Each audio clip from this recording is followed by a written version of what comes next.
What's up everyone, Darcblade here with a patch information video for Monster Hunter World. This is regarding patch 2.00 for the PlayStation 4 and patch 2.0.0.0 for the Xbox One. This patch also could be known as the Deviljho patch, as it introduces the new monster into the game, as well as a few special investigation and quests that are related to him. On top of that, this patch also brings numerous weapon balance changes, as well as some additional system changes and bug fixes. Now first of all, we'll go over Deviljho. Now Deviljho is a returning monster. Monster Hunter fans are probably already well aware of him. He's a very aggressive monster, and as such, he can appear on any map. He works in a similar manner to Basiljuice, turning up when he's not invited. But how do you actually take him on? Well, when you start the game up after installing the patch, a notification will come up on the right of your screen saying that Deviljho has been sighted. You then have the option to go on optional missions or expeditions to try to find him. Now the easiest way I found him was to go on expedition and just scan around the different zones. If there is a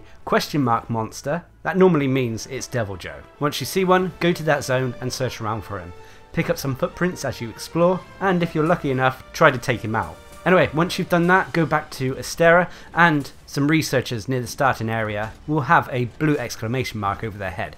This starts the quest line for Deviljho. First of all, they'll ask you to go and research Deviljho, so you have to get enough tracks. Once that phase of the quest is done, they will then set you up on a quest to actually go and take out Deviljho. This story quest is actually found under special investigations, which is probably how most DLC and additional monsters story quests will play out from now on. Once you finish that, you would have completed the main Deviljho story quest, and you'll be rewarded with a dragon-proof mantle. This not only protects you from dragon blight as well as dragon attacks, but it also increases your dragon attacks.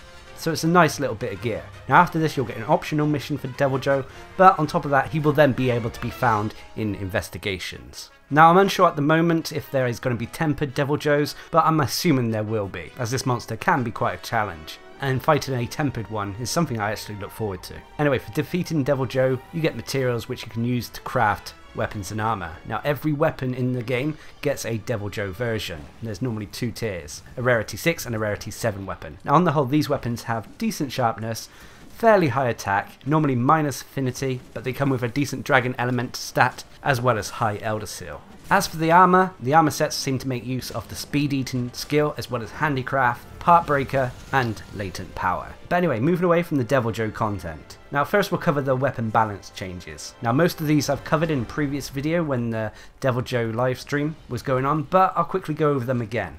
First with the greatsword.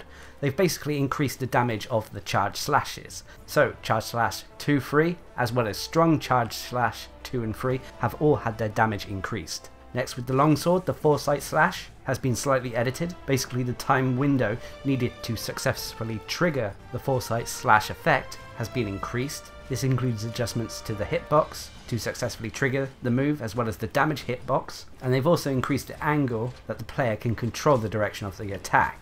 So overall the foresight slash is a lot easier to use than it was prior to this patch, making it a more dependable defensive move for the weapon. Also with the longsword, the Spirit Helm Breaker, they fixed a bug that after using it, the player should now be properly immune to knockbacks until you actually land on the ground after the attack. Next, moving on to the sword and shield, the first changes to the round slash. They basically increased the damage of this. Whilst it's not a huge damage increase, it nonetheless helps. And secondly, the wedge beetles can now be used while your weapon is drawn, meaning that you can swing about even with your weapon out. Next with the dual blades, with the demon gauge, this can now be increased by demon mode round slashes and demon flurry rushes, making the demon gauge even easier to manage.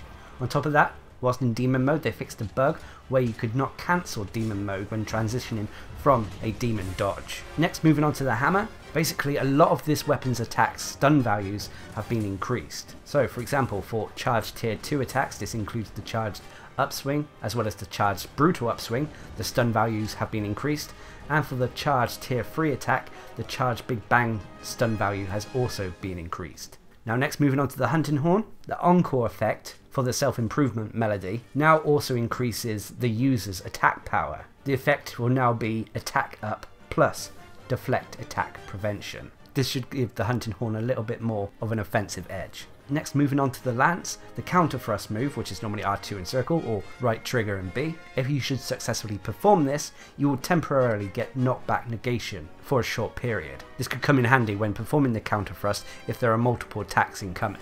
Next, moving on to the gun lance. Firstly, with shelling, the damage parameters have been increased when sharpness is yellow or worse.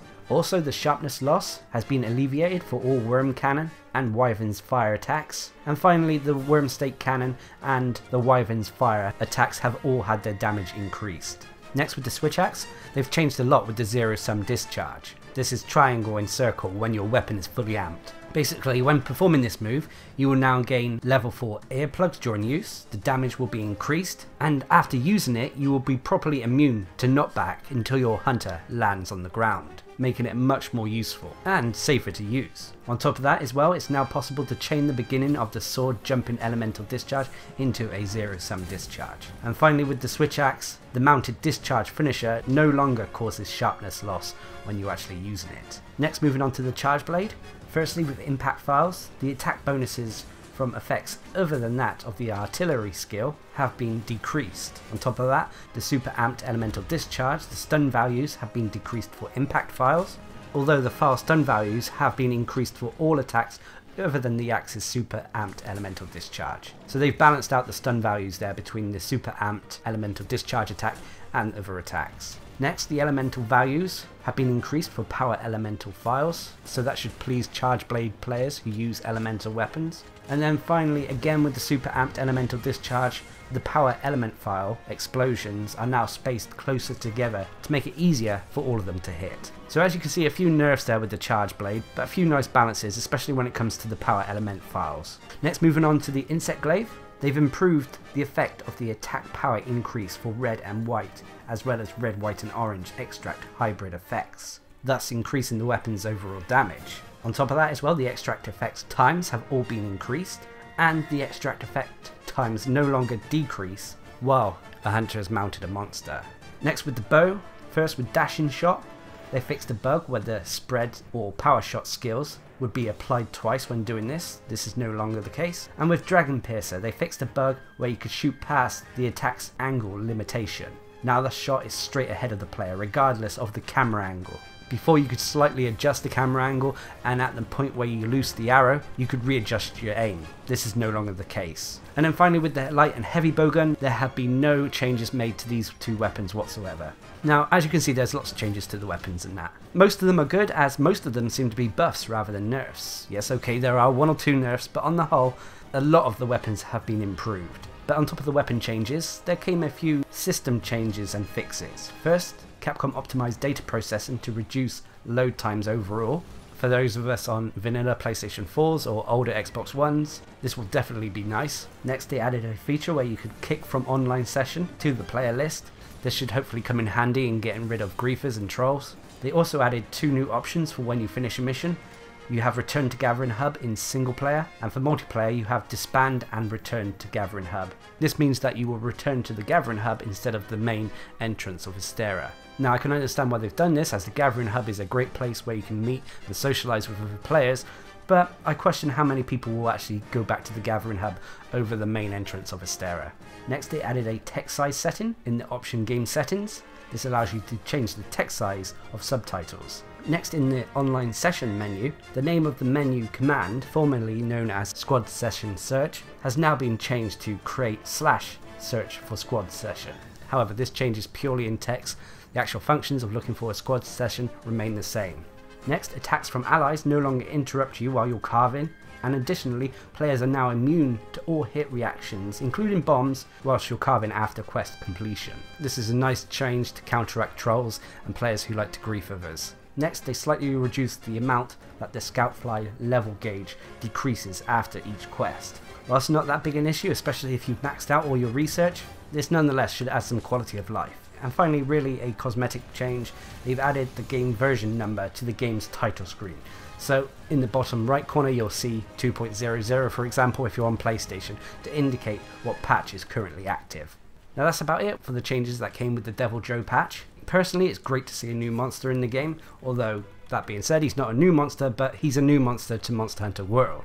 And it's also good to see such an iconic one return. On top of that as well, I kind of tip my hat to Capcom for buffing the vast majority of weapons in the game with their weapon balance changes. Yes, okay, there was 1 or 2 nerfs, but on the whole, there have been a lot of improvements to the weapons. which should definitely improve everyone's experience. The additional game systems, whilst not vital, are definitely welcome, so on the whole I really welcome this patch. Now on top of that, remember from April 5th till April 19th, we'll get the Spring Blossom Fest celebration, which is a holiday event for Monster Hunter World. But I'll bring you more about that when it actually lands in a couple of weeks. But anyway, what are your thoughts on Deviljho, as well as your thoughts on the overall patch?